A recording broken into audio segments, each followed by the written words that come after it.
But first, we look at the news. The United States of America has dropped bunker buster bombs on 3 nuclear sites of Iran. This operation, that is codenamed Operation Midnight Hammer, has severely damaged these 3 nuclear sites inside Iran. The GBU-57 was carried by B-2 Spirit stealth aircraft. After the strike, the US President Donald Trump made a statement and described the strike as spectacular military success. He also warned Iran against any form of retaliation. A short time ago, the U.S. military carried out massive precision strikes on the 3 key nuclear facilities in the Iranian regime: Fordow, Natanz, and Esfahan. Everybody heard those names for years as they built this horribly destructive enterprise.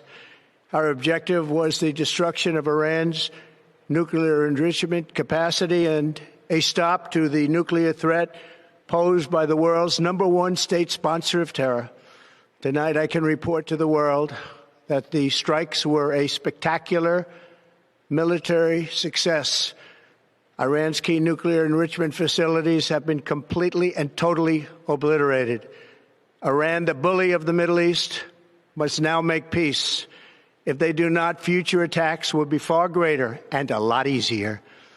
For 40 years, Iran has been saying death to America, death to Israel. They have been killing our people, blowing off their arms, blowing off their legs with roadside bombs. That was their specialty. We lost over 1,000 people, and hundreds of thousands throughout the Middle East and around the world have died as a direct result of their hate. In particular, so many were killed by their general, Qasem Soleimani. I decided a long time ago that I would not let this happen. It will not continue. I want to thank and congratulate Prime Minister Bibi Netanyahu. We worked as a team like perhaps no team has ever worked before. And we've gone a long way to erasing this horrible threat to Israel. I want to thank the Israeli military for the wonderful job they've done. And most importantly, I want to congratulate the great American patriots who flew those magnificent machines tonight, and all of the United States military on an operation the likes of which the world has not seen in many, many decades. Hopefully, we will no longer need their services in this capacity. I hope that's so. I also want to congratulate the chairman of the Joint Chiefs of Staff, General Dan Raisin Kane, spectacular general, and all of the brilliant military minds involved in this attack.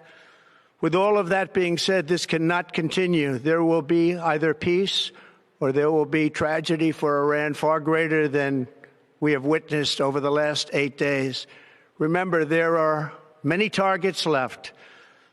Tonight's was the most difficult of them all, by far, and perhaps the most lethal. But if peace does not come quickly, we will go after those other targets with precision, speed, and skill.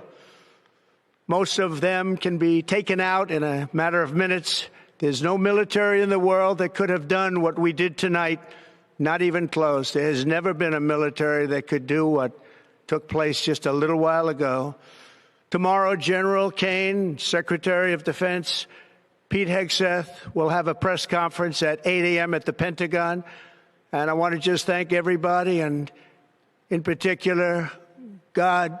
I want to just say we love you, God, and we love our great military. Protect them. God bless the Middle East. God bless Israel. And God bless America. Thank you very much. Thank you. Thank you for watching Lango News channel. Please subscribe for more updates.